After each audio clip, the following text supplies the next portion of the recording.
Uh, Hello everyone. Assalamualaikum.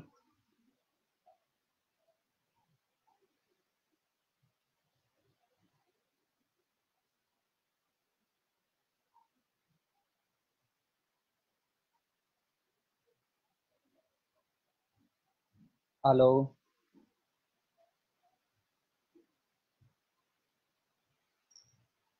जी। Show हो रहा है? शो हो रहा है?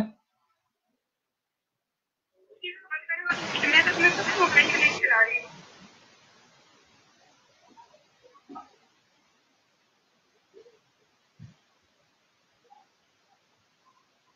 हाँ, let's start our lecture. Sorry कि हमने एकदम से जो वो लिंक चेंज किया। पहले जो है हम सेंटर ऑफ मेलर थेरेपी का जो यूट्यूब का पेज था वहाँ से ऑनलाइन हो रहे थे, लेकिन फिर एकदम से थोड़ा सा नेटवर्क का इशू था। वेल, सबसे पहले मैं एक अनाउंसमेंट करता चलूँ कि हमारा जो है सेशन आ रहा है वो सीएमटी फिजियो लाइव सेशन के नाम से अगले हफ्ते से जो है वो स्टार्ट हो रहा है। तो उसको उसको भी वो थर्सडे से ही ऑनवर्ड स्टार्ट होगा, तो उसका भी शेड्यूल आपको सेंटर ऑफ मेनल थेरेपी के पेज पे जो है वो मिल जाएगा।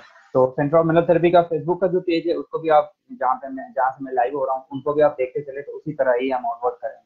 तो again let's start with our lecture. तो जैसे कि हमारा टॉपिक था कि बायोमेकेनिक्स के कुछ बेसिक टॉपिक्स थे, उनके ऊपर हमने जो है वो लेक्चर देना था। तो बायोमेकेनिक्स के कुछ जो टॉपिक्स हैं जिसमें से जो हमने आउटलिस्ट बनाई थी, उस आउटलिस्ट में जो सबसे पहले अगर हम बात करें तो कैप्सुलर पैटर्न है। कैप्सुलर पैटर्न के बाद जो है वो हमारे पास कैप्सुलर पैटर्न के बाद एंड फील है, एंड फील के बाद इस तरह करके। तो हम let's start with the biomechanics के जो कुछ टॉपिक्स हैं उनसे हम स्टार्ट करते हैं।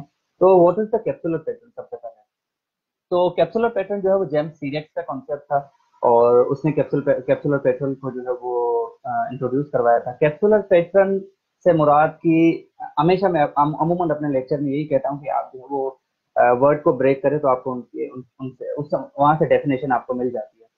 तो जो कैप्सुलर पैटर्न है, कैप्सुलर पैटर्न से मुराद की कैप्सुलर वर्ड इंडिकेट करता है कैप्सूल को, ठीक है। पैटर्न मतलब सीक्वेंस। तो आप यहाँ पे जो पैटर्न वर्ड है, pattern word indicate, pattern word से आप याद रखें कि सीक्वेंस ऑफ मूवमेंट, एक सीक्वेंस ऑफ मूवमेंट है। तो कैप्सुलर पैटर्न मतलब हर ज्वाइंट का अपना अपना कैप्सुलर पैटर्न है। तो कैप्सुलर पैटर्न से मुराद की एक सीक्वेंस ऑफ मूवमेंट है जो कैप्सूल जब अफेक्ट होता है किसी ज्वाइंट का, because every joint has a capsule, her joint का अपना कैप्सूल है, तो हर ज्वाइंट का कैप्सुलर पैटर्न अपना होगा, जिस तरह हर ज्वाइंट की क्लोज पैक और ओपन पैक पोजीशन अपना होती है। तो बहरहाल हम कैप्सुलर पैटर्न पे रहते हैं। तो कैप्सुलर पैटर्न से मुराद की एक पैटर्न में सीक्वेंस ऑफ मूवमेंट। तो sequence of movement her joint की, जब उस ज्वाइंट का कैप्सूल अफेक्टेड होगा तो उसकी सीक्वेंस ऑफ मूवमेंट जो है ना वो अफेक्टेड हो जाएगी, मतलब एक पैटर्न शो हो जाएगा जिसको हम कहेंगे कैप्सुलर पैटर्न। मैं एक मिसाल दूं, और लाइक एग्जांपल में इस तरह करें कि मिसाल के तौर पे तीन जो है वो बंदे हैं। एक बंदे के पास सीक्वेंस है 1 to 10, एक के पास उसका नाम रखा हमने ए, बी के पास है 11 to 20, और सी के पास है 21 to 30। अब मिसाल के तौर पे तीन जो है ए बी सी हमारे पास है, और हमारे पास सीक्वेंस 1 to 30 है। अब कहने से मुराद की लेट सपोज एक ए अगर नहीं आता तो सीक्वेंस कौन सी गायब हो जाएगी? 1 से 10 से लेकर 1 से 10 तक, ठीक है। लेकिन बी और सी प्रेजेंट है तो हमारे पास 11 to 30 ऑनवर्ड है। तो कहने से मुराद अगर बी नहीं आता तो हमारे पास 1 to 10 होगा और 21 to 30 होगा, लेकिन 11 to 20 नहीं होगा। तो एक बंदा एक स्पेसिफिक पैटर्न को जो है रिप्रेजेंट करता है। उसी तरह कैप्सुलर पैटर्न से मुराद हर ज्वाइंट का अपना कैप्सूल है, और जब वो कैप्सूल अफेक्टेड होगा तो एक स्पेसिफिक सीक्वेंस को जो है वो अफेक्ट करेगा। तो जब उस ज्वाइंट का वो कैप्सूल जैसे ही मतलब अफेक्टेड हो जाएगा, कोई ट्रॉमा हो गया, कोई पैथोलॉजी हो गई, कोई भी चीज अगर वो अफेक्टेड होता है तो वो एक स्पेसिफिक सीक्वेंस ऑफ मूवमेंट को जो है वो रिप्रेजेंट करता है, जिसको हम कैप्सुलर पैटर्न कहते हैं। जिस तरह फ्रोजन शोल्डर में पता है कि शोल्डर ज्वाइंट अफेक्टेड होता है, तो उसमें पता है कि जो उसकी एक सीक्वेंस ऑफ पैटर्न है वो अफेक्टेड हो जाती है। मिसाल के तौर पे abduction is affected more than the lateral rotation, more than the more than the medial rotation. तो ये क्या है कि एक सीक्वेंस ऑफ मूवमेंट है जो जो अफेक्टेड हो जाती है। तो ये रिप्रेजेंट करती है कि इस ज्वाइंट का जो कैप्सूल अफेक्टेड हो जाए। इसी तरह हर ज्वाइंट का अपना अपना कैप्सूल है। अगर इन मूवमेंट की सीक्वेंस आपस में मीट नहीं करती, अगर इन सीक्वेंस की जो मूवमेंट है जो सीक्वेंस है मूवमेंट की, ये अगर मीट नहीं करती ना, तो वो नॉन कैप्सुलर पैटर्न कहलाएगा। Let suppose abduction is affected more than lateral rotation then more than the medial rotation, this is a capsular pattern for the frozen shoulder for the cleaning environment, ठीक है। अगर इन sequence के अलावा जो चीजें होंगी, इन मतलब abduction is less affected than that, तो ये कहलाएगी non capsular pattern. So when the sequence is not followed by a specific pattern, then it is called non capsular pattern. Hope so कि कैप्सुलर पैटर्न जो है वो clear. अब हम move करते हैं आगे की तरफ। कैप्सुलर पैटर्न जो है वो जेम्स सीरेक्स ने दिया था, वो एक ऑर्थोपेडिक था, और उनकी फिजियोथेरेपी में भी काफी जो है वो जिस तरह काफी चीजें एनफील भी और कैप्सुलर पैटर्न भी ये जो है इनके जेम्स सीरेक्स का कॉन्सेप्ट है। वेल, मूव करते हैं नेक्स्ट टॉपिक के ऊपर। नेक्स्ट टॉपिक जो हमारा हम है convex concave rule. Convex concave rule भी जो है वो मैकोनेल ने दिया था, और उसको केल्टन बोर्ड ने भी यूज किया था। केल्टन बोर्ड के बाद जेम्स सीरेक्स ने भी इसको यूज किया था। वेल, कॉन्वेक्स कॉन्केव रूल को अगर अच्छे से समझना है तो उसके लिए बेस्ट है आपको ऑस्टियोकाइनेमेटिक और ऑर्थोकाइनेमेटिक का कॉन्सेप्ट होना चाहिए। एंड ये बायोमेकेनिक्स की बिल्कुल बेसिक बायोमेकेनिक्स है, लेकिन हम no doubt first year second year में पढ़ते हैं, लेकिन ये आगे इनका प्रैक्टिकल बड़ा यूज है। जिस तरह केल्टन बोर्ड ने कॉन्वेक्स कॉन्केव रूल को मोबिलाइजेशन में यूज किया, मतलब प्रैक्टिकली यूज किया इन मैनुअल थेरेपी, लेकिन जेम्स सीरेक्स या मैकोनेल ने जस्ट कॉन्सेप्ट दिया था असेसमेंट के तौर पे। कीप इन माइंड कि manual therapy can be as a part of assessment and manual therapy can be a part of treatment. Both options are available. तो Kaltenborn ने जो कॉन्वेक्स कॉन्केव रूल किया use किया था वो तो for the purpose of treatment, while James Cyriax या McConnell ने जब दिया था तो वो for the part of assessment. मतलब कॉन्वेक्स कॉन्केव रूल को समझने के लिए आपको ऑस्टियोकाइनेमेटिक और ऑर्थोकाइनेमेटिक का कॉन्सेप्ट होना लाजमी है। तो what is the osteokinematic and what is the orthokinematic? Osteokinematic, osteo means bone, जिस तरह ऑस्टियोपोरोसिस है बोन का पोरस हो जाना, ऑस्टियो मीन मेडिकल वर्ड है for the bone. Osteokinematic, kinematic जहां पे काइनेमेटिक वर्ड्स आते हैं वो इंडिकेट करते हैं मोशन को, मोबिलाइजेशन को। जिस तरह काइनेटिक एनर्जी है तो मोशन को इंडिकेट करते हैं, तो आप वहां से मोशन को याद रखें। What is the kinematic? Osteokinematic, osteokinematic को सिंपली अगर एक लाइन में कोई बिल्कुल आम लैंग्वेज में अगर उसको इजीली अगर डिफाइन करे तो ऑस्टियोकाइनेमेटिक की हर वो मूवमेंट जो बोन पे तो हो, जो बोन पे दो ही मूवमेंट होती है, ऑस्टियोकाइनेमेटिक एंड ऑर्थोकाइनेमेटिक जोन सरफेसेस में मैं डिफरेंशिएट बता रहा हूँ दोनों का। हर वो मूवमेंट, तीन जो प्लेन है ना हमारे जो केल्टन बोर्ड ने ट्रीटमेंट प्लान किए, sagittal plane, coronal plane and transverse plane, हर वो मूवमेंट किसकी? बोन की। हर वो मूवमेंट बोन की जो इन तीनों प्लेन्स में से किसी में से हो, दिस इज कॉल्ड ऑस्टियोकाइनेमेटिक। इसके अलावा कोई उसको, इससे सिंपल कोई उसको डिफाइन नहीं कर सकता। तो व्हाट इज द ऑस्टियोकाइनेमेटिक? हर वो मोशन जो आपकी इन तीनों प्लेन में से किसी प्लेन में हो, मतलब वो बोन पे तो होती है लेकिन वो किसी प्लेन में से, इन प्लेन में से हो, इन तीनों प्लेन में से कोई भी एक में हो, तो उसे हम कहते हैं ऑस्टियोकाइनेमेटिक। और ऑर्थोकाइनेमेटिक जो मूवमेंट होती है वो जॉइंट सरफेस पे होती है। एक तो ये डिफरेंशिएट है दोनों का कि ऑस्टियोकाइनेमेटिक बोन लेवल पे होती है। जितनी भी हमारी मूवमेंट है ना, फ्लेक्शन, एक्सटेंशन, सैजिटल प्लेन की मूवमेंट है, abduction, adduction, coronal frontal plane movement है, और रोटेशन जो है वो हमारी ट्रांसवर्स प्लेन की मूवमेंट है। इन प्लेन में से अगर कोई मूवमेंट है तो दिस ऑल आवर मूवमेंट आता है ऑस्टियोकाइनेमेटिक। और इसके अलावा जो ऑर्थोकाइनेमेटिक है वो joint surfaces, ortho means joint, and the जो जॉइंट है, a joint is minimally found by two bones. कम से कम दो बोन्स मिलके आपस में जॉइंट बनाती है। कम से कम तीन पॉसिबल है, लेकिन कम से कम जो जिस तरह मिसाल पर नी जॉइंट है, नी में तीन बोन्स आ जाते हैं, बहरहाल वो बात की बात है। तो ऑर्थो मींस जॉइंट से वर्ड निकला, ortho means joint medical word में। ऑर्थोकाइनेमेटिक जो जॉइंट लेवल पे मोशन, और जॉइंट कहाँ पे बनता है? जहां पे दो सरफेसेस आपस में मीट करते हैं। तो जहां पे दो सरफेसेस मीट करते हैं, joint surfaces, these are called the joint surfaces. The motion at the joint surfaces, this is called orthokinetic. तो osteokinematic movements of the bone, while the orthokinematic जो है वो एट द जॉइंट सरफेसेस से जो movement होती है वो ऑर्थोकाइनेमेटिक कहलाती है। तो कहने से मुराद कॉन्वेक्स कॉन्केव रूल समझने के लिए आपको ऑस्टियोकाइनेमेटिक और ऑर्थोकाइनेमेटिक ऑलमोस्ट क्लियर है, ये कॉन्सेप्ट क्लियर होना चाहिए। अब हम जाते हैं कॉन्वेक्स कॉन्केव रूल के ऊपर। कॉन्वेक्स कॉन्केव रूल मैकोनेल ने दिया था। ये रूल कहता है, सबसे पहले आपको पता होना चाहिए कि देयर आर टू सरफेसेस, जैसे कि मैंने बताया जॉइंट पे, तो एक कॉन्वेक्स है, एक कॉन्केव है। मैं डायग्राम में थोड़ा सा शो करता हूँ कि कॉन्वेक्स किस तरह होता है और कॉन्केव जो है वो किस तरह होता है।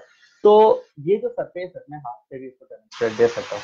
तो जब हाथ का ये वाला जो सरफेस है, ठीक है, reverse C shape, this is the convex, and the जो ये केविटी है internal, this is concave surface. जो कॉन्केव वर्ड है वो केविटी से निकला हुआ है, जो कॉन्केव वर्ड है वो केविटी से निकला हुआ है। तो जिस सरफेस में केविटी है कोई भी, वो कहलाती है, वो सरफेस कहलाएगा कॉन्केव सरफेस। और जो इसका आउटर सरफेस, मतलब जब ये दिस इज सी शेप, ठीक है, तो ये जो इसकी इंटरनल केविटी है, अंदर की जो इसकी केविटी है, जिस तरह एसिकैबुलम है, ग्लिनोइड है, तो उसका जो अंदर का सरफेस है जिसमें बोन जाके फिट होती है, तो दिस सरफेस इज कॉन्केव। और जो ऊपरी जो हेड ऑफ ह्यूमरस है, हेड ऑफ फीमर है, जो कि फिट होता है एसिटेबुलम या ग्लिनोइड में, वो कहलाता है कॉन्वेक्स सरफेस। तो होपफुली कॉन्वेक्स और कॉन्केव सरफेस क्लियर है।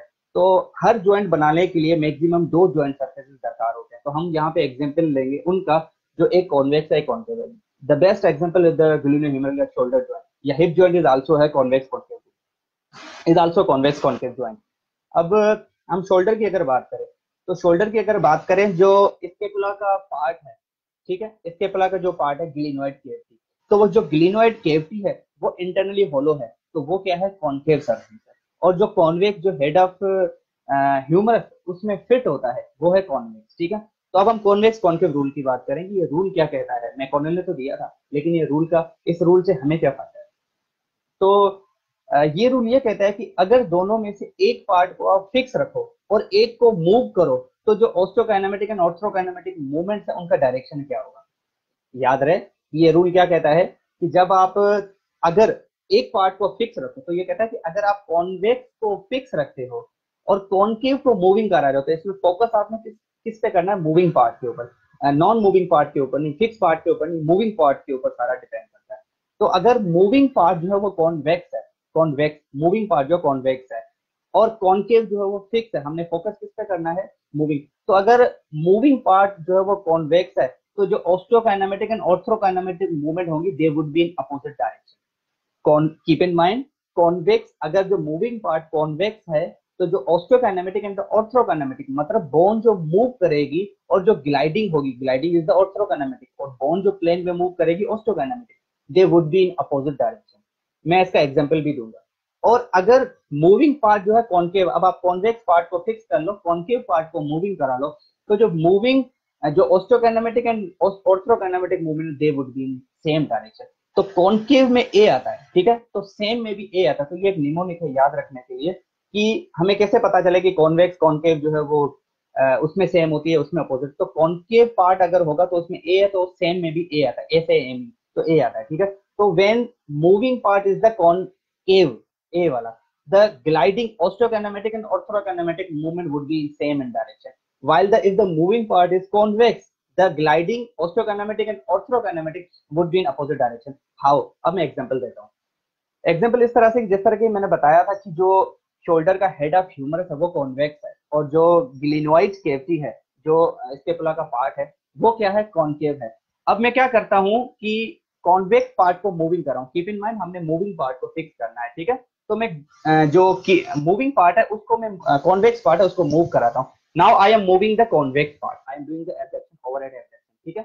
तो जब कॉन्वेक्स पार्ट जो है, कॉन्वेक्स पार्ट जो कॉन्केव में मूव करेगा, कॉन्केव इज फिक्स, जब कॉन्वेक्स पार्ट जो है वो मूव करेगा, तो बोन की, आप बोन की ऑस्टियोकाइनेमेटिक मूवमेंट चेक करें, जो एब्डक्शन हो रही है उसकी जो डायरेक्शन है अपवर्ड है। Keep in mind, when the moving part is convex, ठीक है। Now this is the concave, this is the glenoid cavity of the scapula, and this is the head of the humerus which is convex.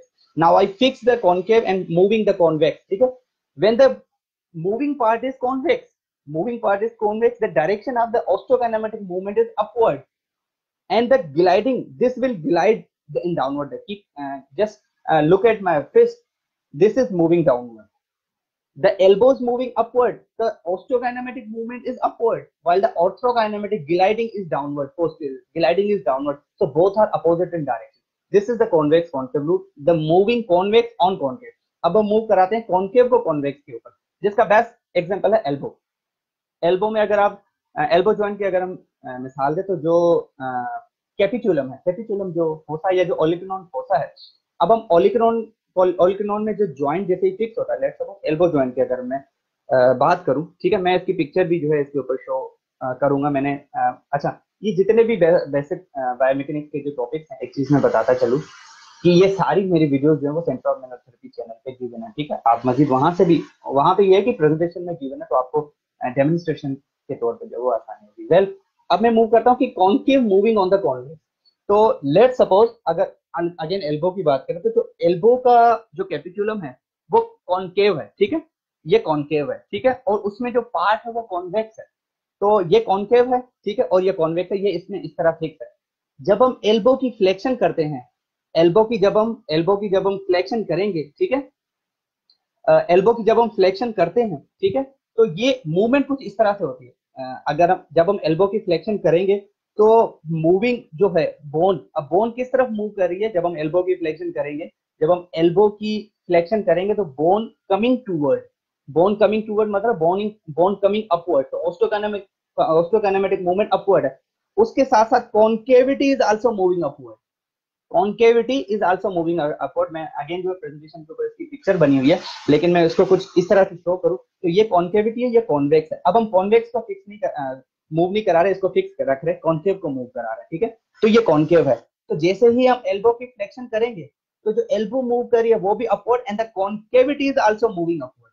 तो the direction of the concavity and the direction of the bone, the osteokinetic and the gliding, they both are in same direction. So this is the convex concave rule. When the convex part moving on either the concave and the concave, the both are clear, ठीक है। तो convex concave rule भी, इसके ऊपर भी again जो है मैंने एनिमेटेड एक वीडियो बनाई हुई है कि मेरे चैनल पे गिवन है, आप वहां से भी जो है वो इसको देख सकते हैं। तो ऑस्टियोकाइनेमेटिक हो गया, ऑर्थ्रोकाइनेमेटिक, कॉन्वेक्स कॉन्केव रूल हो गया, और एक एंड फील का भी वर्ड जो वो यूज होता है अमूमन, उसको भी हम डिस्कस करेंगे। और जितने भी टॉपिक्स हैं बेसिक बायोमैकेनिक्स के, तो capsular pattern, close pack position और लूज पैक पोजीशन बहुत ही कहने की इंपॉर्टेंट टॉपिक है, जिसको इसके ऊपर भी मेरी अलग से वीडियो बनी है। Close pack and loose pack position बहुत ही इंपॉर्टेंट टॉपिक है in order to understand clinically and practically भी इसकी बड़ी वैल्यू है, असेसमेंट के तौर पे भी और प्रैक्टिकली भी इसकी बड़ी जो अपनी जगह पे वैल्यू। वेल, तो मैं इसके ऊपर इसके बाद कोशिश करूंगा, क्योंकि मैं जो है वो लैपटॉप यूज कर रहा हूँ, तो मेरी प्रेजेंटेशन की लैपटॉप नहीं है। वेल, तो क्लोज पैक पोजीशन और लूज पैक पोजीशन, अगेन मैं यही कहूंगा एवरी लेक्चर, जिस तरह मैं अपने हर लेक्चर में यही कहता हूँ कि आप हमेशा वर्ड को ब्रेक करो तो आपको उसकी डेफिनेशन मिल जाती है। तो क्लोज पैक पोजीशन, क्लोज मतलब बंद, पैक्ड मतलब कोई चीज बिल्कुल आपस में जकड़ी हुई, some like compressed, tight, and position is joint position. तो these both are the joint position.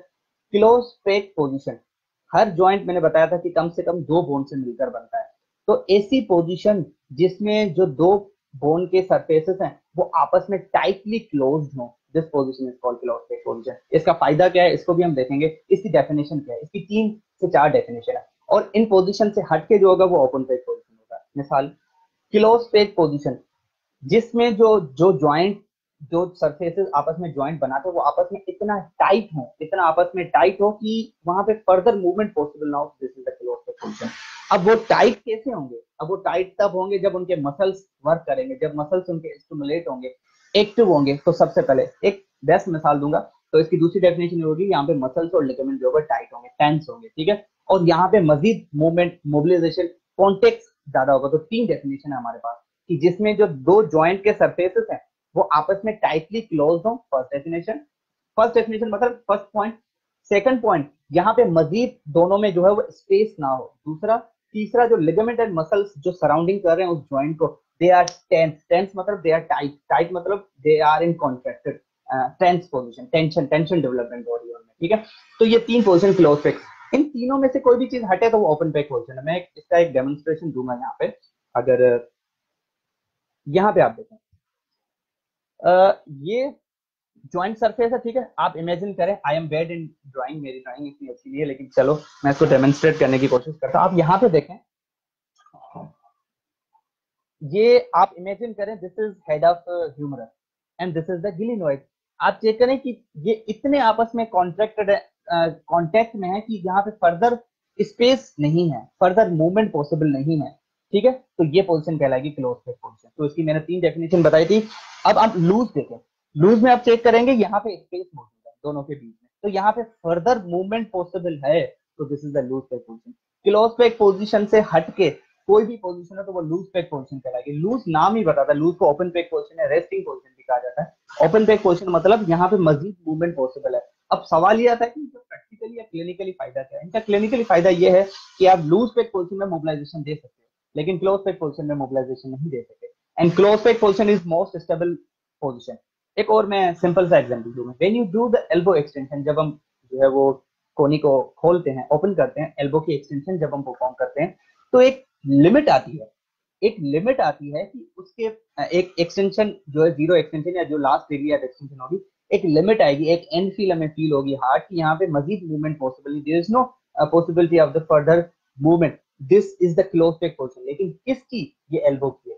तो every joint has a different capsular pattern, every joint has a different close pack position, every joint has a different end. ठीक है, तो close pack position क्या है कि जहां पे मैक्सिमम टाइट हो और वहां पे जो है फर्दर मूवमेंट की पॉसिबिलिटी ना हो, तो वो आपकी क्लोज पेक पोजीशन कहलाएगी। तो अब जब हम एल्बो की एक्सटेंशन करते हो तो एक एक लिमिट आती है, उसके बाद वो मूवमेंट पॉसिबल नहीं होती, तो वो उसमें आप मोबिलाइज कर सकते हो नहीं। तो क्लोज पेक पोजीशन क्या है? क्लोज पेक पोजीशन वो है कि जिसमें जो दोनों जॉइंट के जो सरफेसेस जॉइंट बनाते हैं मिलके, वो इतना आपस में टाइटली पैक्ड हो आपस में कि वहां पे फर्दर मूवमेंट की पॉसिबिलिटी ना हो, और इससे हटके अगर उसमें फर्दर मूवमेंट की पॉसिबिलिटी है तो वो ओपन पेक पोजीशन है या लूज पेक पोजीशन है। ठीक है, तो ओपन पेक पोजीशन और क्लोज पेक पोजीशन भी मैं यहाँ पे आपको जो वो दिखा चुका हूँ। अब आप यहाँ पे चेक करें, यहाँ पे स्पेस पॉसिबल है, स्पेस पॉसिबल है, तो यहाँ पे मूवमेंट पॉसिबल है। तो यहाँ पे अगर मूवमेंट पॉसिबल है तो this is not a close pack position what ever the joint is. लेकिन अगर मैं पोजीशन की बात करूँ तो दो joint position in which the two joint surfaces जो कि मिलके आपस में बनाते हैं वो इतने आपस में टाइट हो, उनके मसल्स और लिगामेंट से एक पॉइंट याद आई, वो मैं डिस्कस करता चलूं कि जो क्लोज फिट पोजीशन में मसल्स टाइट कैसे हो जाते हैं। मैं एक बेस्ट एग्जांपल दूंगा स्केपुलर मसल्स का, इनफैक्ट हर मसल, लेकिन मैं स्केपुलर का इसीलिए दूंगा क्योंकि हम शोल्डर जॉइंट की बात कर रहे हैं। तो जब भी किसी भी कोई भी मूवमेंट जब हम परफॉर्म करते हैं किसी ज्वाइंट के ऊपर, चाहे वो स्मॉल हो लार्ज हो वॉट एवर द ज्वाइंट है, जब भी हम किसी ज्वाइंट को स्टिमुलेट या मूवमेंट कराने की कोशिश करते हैं तो ब्रेन से सिग्नल्स जाते हैं, इंपल्सेस वगैरह, न्यूरोमस्कुलर कोऑर्डिनेशन में हम पढ़ते हैं इसको। तो जब वो जाएगा तो सबसे पहले मैसेज जो जाता है वो उन मसल्स के ऊपर जाता है, उन मसल्स जो ज्वाइंट को सराउंड कर रहे हैं। और सबसे पहला काम, मैं अगेन कहा था मैं स्टेपुलर मसल्स की बात कर रहा हूँ, ये हर मसल का होता है लेकिन यहाँ पे मैं मिसाल, तो सबसे पहला वो पता है काम क्या करते हैं, वो सबसे पहले क्या करेंगे, वो मसल्स जो दो जॉइंट सर्फेसेस है आपस में उनको मिला देंगे। लेट सपोज अगर मैं स्केपुलर मसल्स की बात करूं, तो जब भी हम किसी चीज को थ्रो करते हैं, जिस तरह कोई बॉल को हम जैसे हम थ्रो करते हैं, जैसे ही हमने बॉल को पिक करा तो दिमाग में ब्रेन में मैसेजेस चले जाते हैं कि now the shoulder is going to be move इधर फॉरवर्ड और बैकवर्ड। वो बात की बात है, ठीक है, वो हमारे ऊपर डिपेंड करता है कौन सी एक्टिविटी उनसे करा रहे हैं। तो जैसे ही हमने करा तो स्केपुलर मसल्स कॉन्ट्रैक्ट होकर सबसे पहला जो काम करेंगे ह्यूमरल हेड को पकड़ के उसमें फिक्स कर देते हैं, इसमें ग्लिनोइड कैविटी, ये स्केपुलर मसल्स का, ये हर मसल का पहला काम है। तो जब वो उसको फिक्स कर देंगे और एक लिमिट के बाद जो है वो वहां पे मूवमेंट पॉसिबल नहीं होगी तो वो उसकी क्लोज पोजीशन कहलाएगी। जिस तरह glenohumeral joint, shoulder joint basically is not a shoulder joint, shoulder is a basically a complex, it's a articulation of the 5 joints. तो हर किसी की जिसमें 5 जॉइंट जो है, ये मैंने बायोमेकेनिक्स ऑफ अपर एक्सट्रीमिटी के ऊपर मैंने वीडियो बनाई है, उसमें मैंने मेंशन किया हुआ है। तो प्योरली जो शोल्डर जॉइंट है, जो मेन शोल्डर जॉइंट है वो अपना ग्लिनोह्यूमरल जॉइंट है। तो ग्लिनोह्यूमरल जॉइंट की अगर क्लोज पेक पोजीशन की बात करें तो उसकी क्लोज पेक पोजीशन जो वो एक्सटर्नल रोटेशन है abduction, when you do the 90 degree abduction and 90 degree external rotation, this is the close pack position for the glenohumeral joint की अगर प्योरली बात करें। उसी तरह स्टेनो क्लेविकल की अपनी है, एक्रोमियोक्लेविकल, वो बहरहाल उसकी डीप बायोमेकेनिक्स है, नॉट बेसिक बायोमेकेनिक्स है। तो हमें ऑस्टियोकाइनेमेटिक, ऑर्थ्रोकाइनेमेटिक और कैप्सुलर पैटर्न हो गया, कैप्सुलर पैटर्न हमने डिस्कस कर लिया। हाँ, एनफील को भी हम डिस्कस करेंगे। सीरेक्स कॉन्सेप्ट मैं डिस्कस करने वाला था, तो मैंने ये वर्ड भी जो बार बार यूज किया हुआ है। तो सीरेक्स कॉन्सेप्ट से मुराद की जो जो जन सीरेक्स था बेसिकली, जिसने ये कैप्सुलर पैटर्न भी उसने दिया और भी काफी उसके जो थ्योरीज हैं, कॉन्वेक्स कॉन्केव रूल भी उसने यूज किया, दिया तो मैकोनेल ने था, तो उसमें भी जो वो काफी उसको ट्रीटमेंट तौर पे यूज किया हुआ। कहने से मुराद सीरेक्स कॉन्सेप्ट से मुराद सीरेक्स जो मेनली फोकस करता है in case of treatment purpose, अगर हम बात करें सीरेक्स की मैनिपुलेशन टेक्निक्स भी हैं। तो अगर हम मेनली सीरेक्स की बात करें तो सीरेक्स जो मेन फोकस करता है ट्रीटमेंट प्लान के अकॉर्डिंगली, वो मेनली डीप फ्रिक्शन मसाज के ऊपर और स्मॉल कह लें कि लो एम्पलीट्यूड मोबिलाइजेशन के ऊपर फोकस करता है। तो ये सीरेक्स हर किसी की अपनी अप्रोच है बेसिकली, तो ये सीरेक्स की जस्ट अप्रोच थी। तो ये सीरेक्स का कॉन्सेप्ट है जिसने ये कॉन्वेक्स कॉन्केव। अब मैं सवाल है कि सवाल से मुराद की उसका जवाब भी साथ साथ नहीं देता चलूं कि जो कॉन्वेक्स कॉन्केव रूल है उससे हमें क्या फायदा है, मतलब व्हाट इज द प्रैक्टिकल जो कि केल्टन बोर्ड ने दिया हुआ जो उसको मोबिलाइज करता है। उसका फायदा ये है कि अगर जैसे कि हमने बताया कि कॉन्वेक्स में अगर कॉन्वेक्स जो है वो मूविंग है और कॉन्वेक्स जो है मूविंग है, तो जो रोलिंग एंड ग्लाइडिंग और जो osteokinematic movement they would be opposite in direction. तो ये इसका ट्रीटमेंट पॉइंट भी है। अगर कोई ज्वाइंट जिसकी मूवमेंट जो है एब्डक्शन, मिसाल के तौर पे शोल्डर की एब्डक्शन रिस्ट्रिक्टेड है, शोल्डर की एब्डक्शन रिस्ट्रिक्टेड है, तो शोल्डर की जब एब्डक्शन होगी तो मूव आर्म मूव करेगी अपवर्ड, तो ग्लाइडिंग कौन सी हुई, ग्लाइडिंग वुड बी डाउनवर्ड। तो यहाँ से हमें ये पता चला कि अगर शोल्डर की एब्डक्शन रिस्ट्रिक्टेड है तो मे बी जो ऑर्थोकाइनेमेटिक मूवमेंट है वो कौन सी रिस्ट्रिक्टेड है, ग्लाइड। तो हम ग्लाइड कहाँ करेंगे, डाउनवर्ड ग्लाइड, पोस्टीरियर ग्लाइड हम उसमें देंगे। तो posterior gliding can improve the shoulder abduction. तो ये यहाँ से हमें प्रैक्टिकली उसका फायदा पता चलता है। तो अगर हमें जॉइंट की एनेटमी पता है कि कौन सा जॉइंट किस रूल को फॉलो करता है, कौन कौन जो है वो कॉन्वेक्स है, कौन जो है वो कॉनकेव है, तो हमें उसका प्रैक्टिकल अप्रोच जो है वो पता चल जाती है। वेल, तो ये बेसिक बायोमेकेनिक्स थी। लास्टली एक वर्ड है एम फील्ड को भी हम डिस्कस करते हैं, kinetic and kinematics. Kinetic and kinematics को अगर बिल्कुल आसान लैंग्वेज में अगर हम डिफाइन करने की कोशिश करें तो काइनेटिक और काइनेमेटिक, मैंने बताया था जहां पे काइनेटिक वर्ड होगा वहां पे motion, movement, energy, kinetic energy का वर्ड है तो वहां पे मोशन वर्ड यूज होगा। तो दोनों में मोशन है and in body motion is produced by the muscle, by the force. ठीक है, कोई भी फोर्स हो, मसल होगा तो tension develop, tension is also force. तो मस्कुलर फोर्स है, जॉइंट रिएक्शन फोर्स है और जॉइंट कांटेक्ट फोर्स है, ground reaction force, what ever है। लेकिन force, every movement is caused by any push और फोर्स। ठीक है, तो वो फोर्स कहलाएगा। बहरहाल, तो कहने से मुराद की हम डिस्कस कर रहे थे अपना काइनेटिक एंड काइनेमेटिक्स। तो काइनेटिक्स की अगर हम बात करें तो काइनेटिक्स को डिफाइन करेंगे कि हर वो स्टडी जिसमें सिर्फ हम फोर्स के ऊपर फोकस करें। मैं इसका एक प्रैक्टिकल एग्जांपल भी दूंगा। हर वो स्टडी जो सिर्फ फोर्स को, हर वो स्टडी जो सिर्फ फोर्स के ऊपर फोकस करे जिसने मूवमेंट कॉज करी है, दिस इज काइनेटिक्स। और बाकी चीजों में नहीं, और फोर्स को छोड़ के बाकी चीजों पे फोकस कोई चीज करे तो वो कहलाएगी काइनेमेटिक्स। मैं इसका बेस्ट एग्जांपल दूंगा कि if I kick a ball, मैं अगर किसी बॉल को किक करता हूँ, ठीक है, जब मैं बॉल के ऊपर किक करूंगा तो डेफिनेटली मैं कुछ न्यूटन फोर्स लगाऊंगा, मैं अपनी हिप की एक्सटेंशन करूंगा, फिर फ्लेक्शन करूंगा, फिर प्लांटर फ्लेक्शन करूंगा, अगर बायोमेकेनिक्स के लिए अगर हम उस चीज को देखें। फिर जो बॉल के ऊपर मैं किक करूंगा वो डिपेंड करता है कि बॉल किक किस सरफेस पे मार रहा हूँ। अगर मैं ऊपर सुपीरियर सरफेस पे मारूंगा तो वो स्पिन करती हुई जाएगी, अगर मैं मिड से मारूंगा तो वो ट्रांसलेटरी मोशन करती हुई जाएगी, वो किसी डायरेक्शन में जाएगी, वो कहीं पे जाके गिरेगी, ठीक है, किस स्पीड से जा रही। अगर ये सारी चीजें हम स्टडी करें फोर्स को छोड़ के तो वो काइनेटिक्स है। लेकिन अगर मैं बॉल को किक करूं और मैं सिर्फ ये बताऊं कि मैंने इतना न्यूटन फोर्स मारा और बॉल कहां गई, I I don't care actually, तो वो कहलाएगी उसकी काइनेटिक्स। तो काइनेटिक्स क्या है, is the study of force that causing a movement simply, and the kinematic is the whole description of the force, जिसमें हम फोर्स की पूरी डिस्क्रिप्शन देते हैं कि यहाँ पे इस डायरेक्शन में गई, इस न्यूटन का फोर्स लगा, फोर्स अगर ना भी डिटरमाइन करो, इस डायरेक्शन में गई और बॉल स्पिन या ट्रांसलेटरी मोशन में गई, बॉल इस डायरेक्शन में गई and you did this biomechanically movement of your lower extremity and all, this is the kinematics. तो ये काइनेटिक्स और काइनेमेटिक्स को हम सिंपली डिफाइन कर सकते हैं। लास्टली जो हमारा टॉपिक है वो एंड फील है, और अगेन ये हमारा लास्ट टॉपिक है, तो इससे पहले मैं रिमाइंड करता हुआ चलूं कि हमारा कल से, थर्सडे से जो है वो लाइव सेशंस जो है वो CMT लाइव सेशंस के नाम से इवेंट हमने स्टार्ट किया है, just because of the current situation of Pakistan. तो डेफिनेटली इसमें स्टडी का लॉस हम चाह रहे हैं कि ना हो। तो I again thank to all my CMT members, और बाकी भी नॉट ओनली CMT मेंबर्स, उसके अलावा भी जो फिजियोथेरेपिस्ट इसमें पार्टिसिपेट कर रहे हैं वो अपना टाइम देके हमें जो है लेक्चर दे रहे हैं। तो मैं जो है वो बहुत ही शुक्रगुजार हूँ उन फिजियोथेरेपिस्ट का। तो कल से वो सेशन हो रहा है, तो मेरी आप सबसे गुजारिश है कि उसका लिंक आपको मिल जाएगा कि हम वो फेसबुक पेज या यूट्यूब चैनल, दोनों सेंटर ऑफ मेंटल थेरेपी के ही हैं, वो कहाँ से लाइव हो रहे हैं उसकी डिस्क्रिप्शन आपको जो है वो मजीद मिल जाएगी। लेकिन आप उसके लिए भी लाएं, उसकी टाइम, उसका शेड्यूल सब आपको पता चल जाएगा। तो मैं बहुत ही थैंकफुल हूँ अपना CMT मेंबर्स और बाकी फिजियोथेरेपिस्ट का जो भी ये सेशन है, और होपफुली ये सेशन हमारा जो है वो कामयाब जाएगा। अगेन इसका मेन पर्पज यही है कि हम फिजियोथेरेपी फील्ड को जो है वो प्रमोट करें, और जो भी लॉस हो रहा है, जो भी कॉन्सेप्ट या जो भी नॉलेज डिफरेंट फिजियोथेरेपिस्ट के पास है, वो हम आप लोगों से शेयर करें। तो लास्टली हमारा एंड फील है, तो और अगेन मेरा जो चैनल है सेंटर ऑफ मेंटल थेरेपी का, उसको भी आप सब्सक्राइब करें और उस पेज को भी जो है वो लाइक करें। तो लास्टली हमारा टॉपिक है एंड फील के ऊपर हम फोकस करते हैं। जिस तरह हर वर्ड को ब्रेक करने से उसकी डेफिनेशन मिल जाती है, उसी तरह एंड फील के ऊपर। एंड फील, एंड मतलब किसी चीज का एंड, किसी चीज का जो है वो last termination. And feel, feel is the feeling.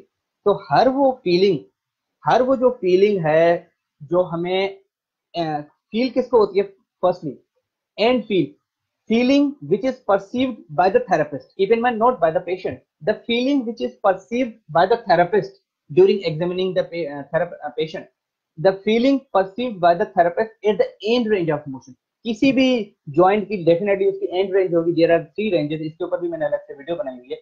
तो हर वो फीलिंग मतलब किसी जॉइंट को जब वो मूव कराता है, जब किसी जॉइंट को मूव कराता है, एक एंड रेंज पे जाके एक फीलिंग सी आती है, और वो फीलिंग किसको फील होगी? थेरेपिस्ट होगी। एनपी का कॉन्सेप्ट भी जैम सीरियस नहीं दिया हुआ था, तो उस फीलिंग को हम कहेंगे एंड फील। इसको रिस्ट्रिक्शन भी कहा जाता है। डेफिनेटली हर जॉइंट जब एक लिमिट तक जाएगा, कीप इन माइंड ये आम जॉइंट नॉर्मल एंड फील भी होती है, एबनॉर्मल एंड फील भी होती है। अगर एबनॉर्मल एंड फील है तो हमें डेफिनेटली डिफरेंट जो है वो फीलिंग फील होगी। तो एबनॉर्मल एंड फील भी हम लेकिन नॉर्मल की बात करेंगे।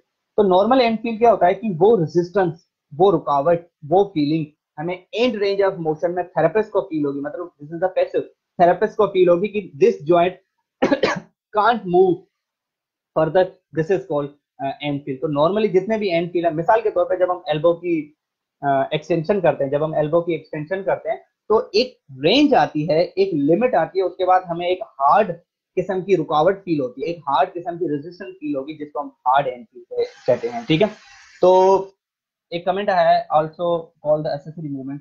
Thank you Uswa. और एक्सेसरी मूवमेंट्स इसको हम बाद में डिस्कस करते हैं। जो हम डिस्कस कर चुके हैं ऑस्टियोकाइनेमेटिक और ऑर्थ्रोकाइनेमेटिक में, उसको एक्सेसरी मूवमेंट्स भी बिल्कुल कहा जाता है। एक्सेसरी और जो ऑस्टियोकाइनेमेटिक है उनको फिजियोलॉजिकल मूवमेंट, उसको भी हम डिस्कस करेंगे। बस these are the synonym terms. एनफील की हम बात कर रहे थे, तो हार्ड एनफील जो है वो हार्ड एनफील, जिसका मैंने बेस्ट मिसाल दिया एल्बो एक्सटेंशन। मतलब जब एंड रेंज पे आप पहुंचो और आपको एक हार्ड बोनी एंड फील, बोनी रुकावट फील हो, तो उस हैंड फील, उसे फील हम कहेंगे हार्ड एंड फील। इस तरह सॉफ्ट भी है, फॉर्म भी है। दीज आर द सॉफ्ट का टिश्यू स्ट्रेच वगैरह, जिस तरह नी फ्लेक्शन उसका बेस्ट मिसाल है। और इस तरह करके तो 3 नॉर्मल एंड फील। हमें हमें हमारा कॉन्सेप्ट एंड फील का होना चाहिए, हर जॉइंट की अपनी एंड फील है। तो these were the basic biomechanics topic. एक और वर्ड भी है जो कि डिग्री ऑफ फ्रीडम या एक्सिस है या प्लेन है। एक्सिस और प्लेन के ऊपर अगेन जितने भी मैंने ये टॉपिक अभी डिस्कस किए, मैंने इनके ऊपर पूरे चैनल में वीडियोस बनाई हुई हैं, और वो लेक्चर भी मैंने उर्दू में डिलीवर, साथ साथ प्रेजेंटेशन भी मैंने लैपटॉप के ऊपर शो की हुई है। एक वर्ड है जिसका अपना जो मैंने वर्ड यूज किया था ऑस्टियोकाइनेमेटिक और ऑर्थ्रोकाइनेमेटिक में, तो एक वर्ड अक्सर बायोमेकेनिक्स में जो है वर्ड यूज होते हैं, तो ये वो बायोमेकेनिक्स के वर्ड है एक्सिस और प्लेन। इसके ऊपर मैंने अलग से वीडियो बनाई हुई है, लेकिन आज मैं उसको थोड़ा सा डेमोन्स्ट्रेट करता चलूं। एक्सिस और प्लेन में फर्क क्या है? हर जॉइंट का अपना एक्सिस है और हर जॉइंट का अपना प्लेन है।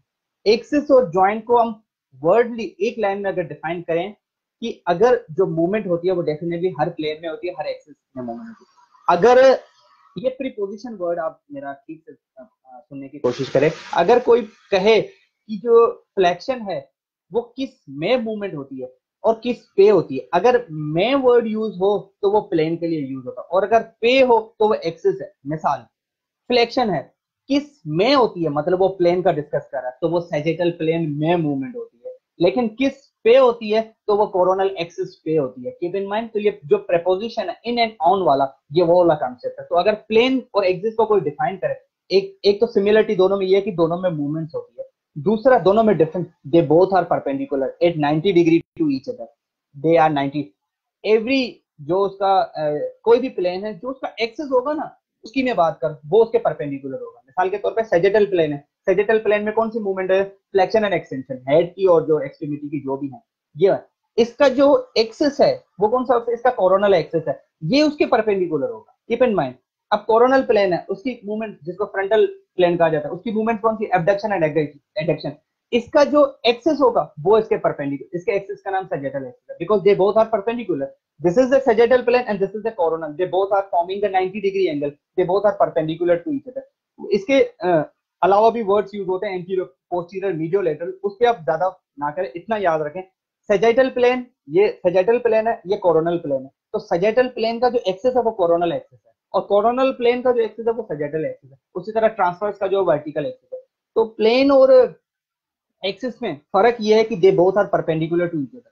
दूसरा डिफरेंस, दूसरा जो फर्क है वो ये है, सेकंड डिफरेंस वो ये है कि प्लेन में मूवमेंट होती है और एक्सिस पे मूवमेंट होती है। तो सैजिटल प्लेन जो है वो सैजिटल फ्लेक्शन, जो अपना शोल्डर की फ्लेक्शन है, कोई भी जो फ्लेक्शन मूवमेंट है वो सैजिटल प्लेन में होती है और कोरोनल एक्सिस पे होती है। Keep in mind. उसी तरह एडक्शन है, तो वो कोरोनल प्लेन में होती है और सजाइटल एक्सिस पे होती है, ठीक है।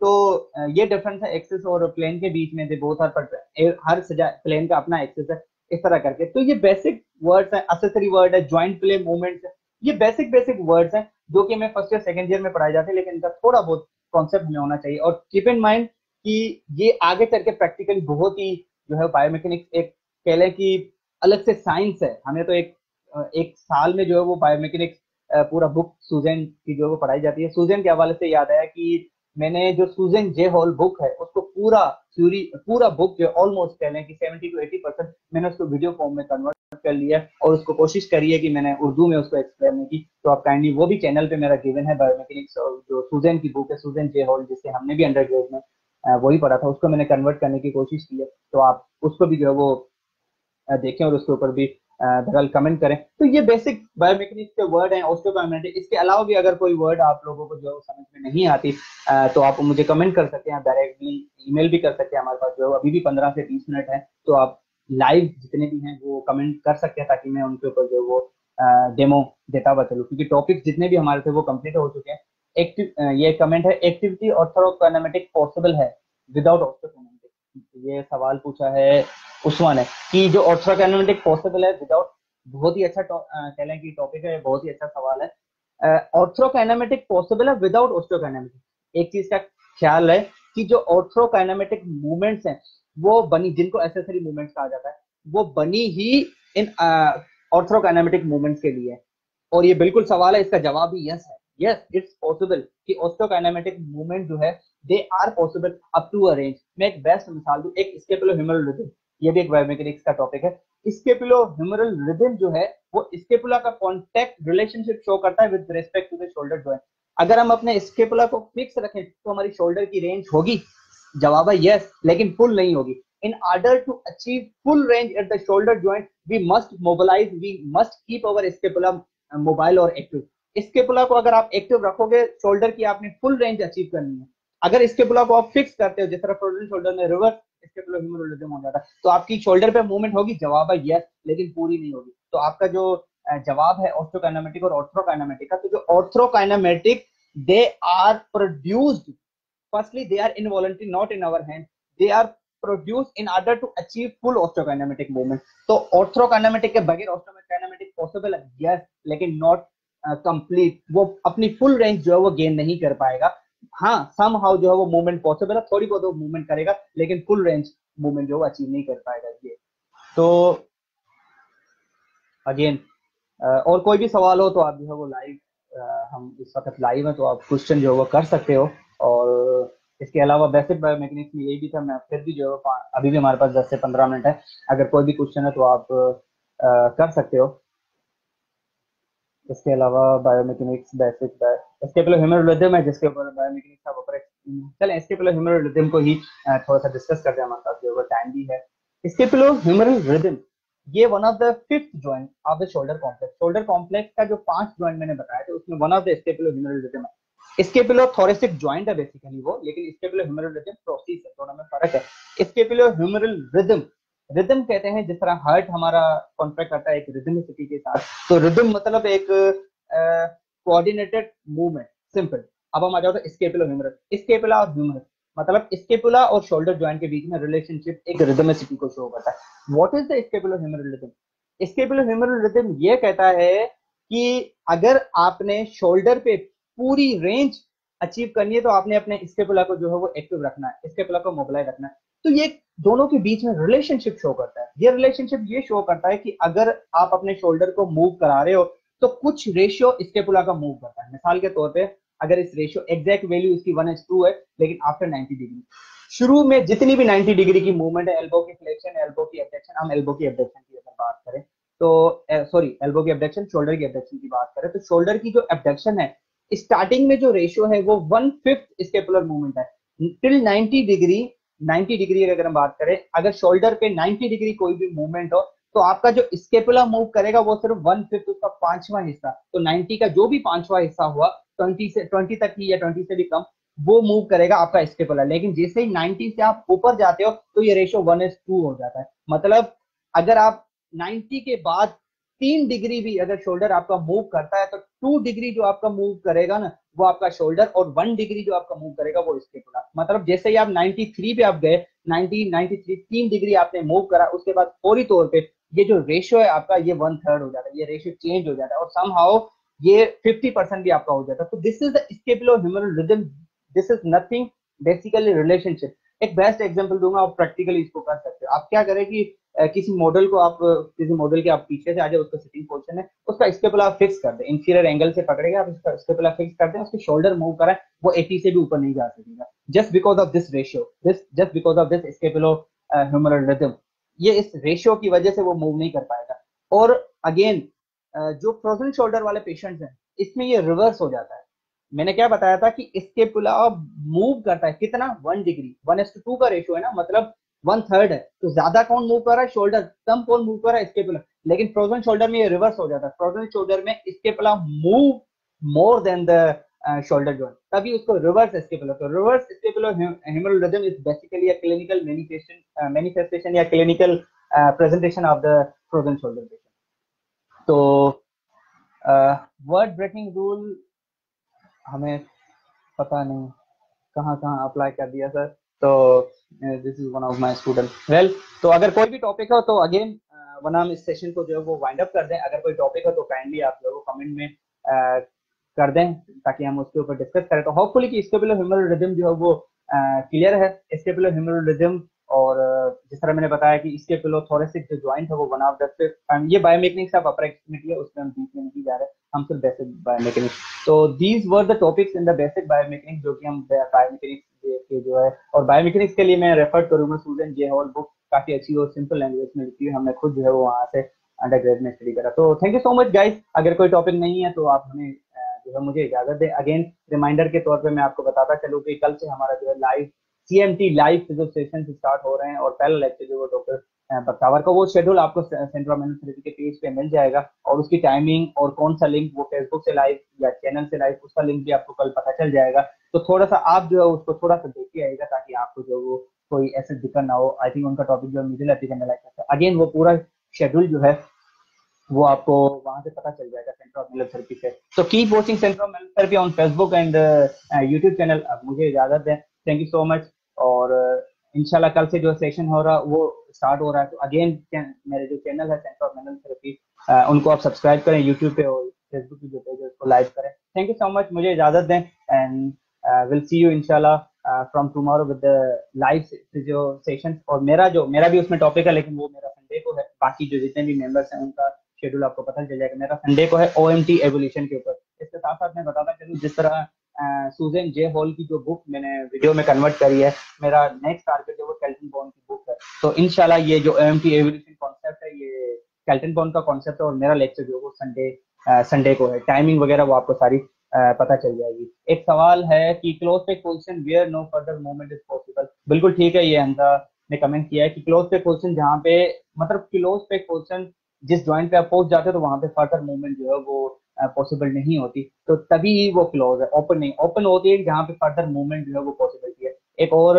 जो है वो कमेंट है, इस shoulder joint is a convex concave. Definitely मैंने अगेन बताया कि जिस तरह शोल्डर, हर जॉइंट की अपनी कॉन्वेक्स और कॉन्केव है, ये बिल्कुल ठीक बात है, क्योंकि शोल्डर जॉइंट में जो कॉन्वेक्स कॉन्केव है, बिल्कुल ठीक बात इस सेंस में है कि जो उसमें कॉन्वेक्स पार्ट है वो हेड ऑफ ह्यूमरस है, और जो कॉन्केव पार्ट है वो ग्लूमरस कहती है। तो आपका जवाब है मैडम, सॉरी मैडम ही, सर, एक सर जाए। तो यस, ये जो है वो शोल्डर गन, और हर जॉइंट कॉन्वेक्स कॉन्केव पॉसिबल है, जिस तरह आपका कोई भी जॉइंट। और अगेन शोल्डर जॉइंट नहीं है, शोल्डर कॉम्प्लेक्स होता है जिसमें सारे जॉइंट्स आते हैं। उसमें अगर स्टेनोक्लेविकुलर जॉइंट की बात करो तो वो कॉन्वेक्स कॉन्केव है, लेकिन अगर उसमें कोरेकोक्लेविकुलर बात करो तो वो लिगामेंटस जॉइंट है। कीप इन माइंड, वो आई थिंक सिंडास्मोसिस, वो एक टाइप ऑफ आप क्लासिफिकेशन जब आप पढ़ते हो तो उसमें आपको मिलेगा। उसके अलावा अगर कोई सवाल हो तो I am here for more 5 minutes for you guys. तो इसका जवाब है यस, ठीक है। तो शोल्डर जॉइंट जो है वो ग्लेनोह्यूमरल जॉइंट जो है वो कॉन्वेक्स कॉन्केव टाइप है।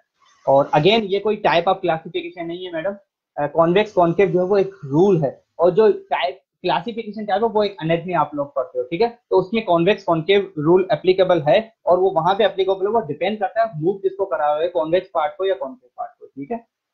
तो बस होपफुली कि ऑलमोस्ट क्वेश्चंस आर क्लियर। इसके अलावा अगर कोई भी क्वेश्चन हो तो I am here.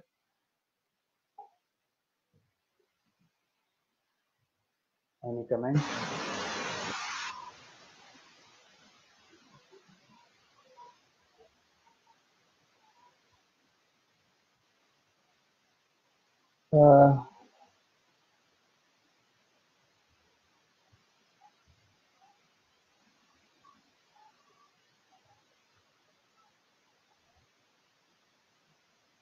I hope so कि कोई क्वेश्चन जो है वो नहीं है। अगर कोई भी क्वेश्चन है तो नो इशू, ऐसा नहीं है कि क्योंकि ये थोड़ी सी दिक्कत होगी कि हम पहले चैनल से लाइव हो रहे थे लेकिन एकदम से जो हमारा चेंज हो गया just because of net issue.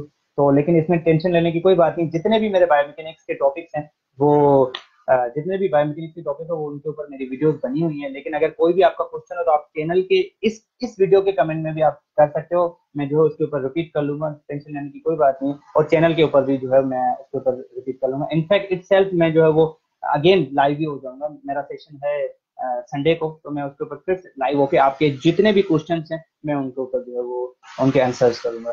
Sir तो कहने एक क्वेश्चन है सर, तो काइनेटिक्स में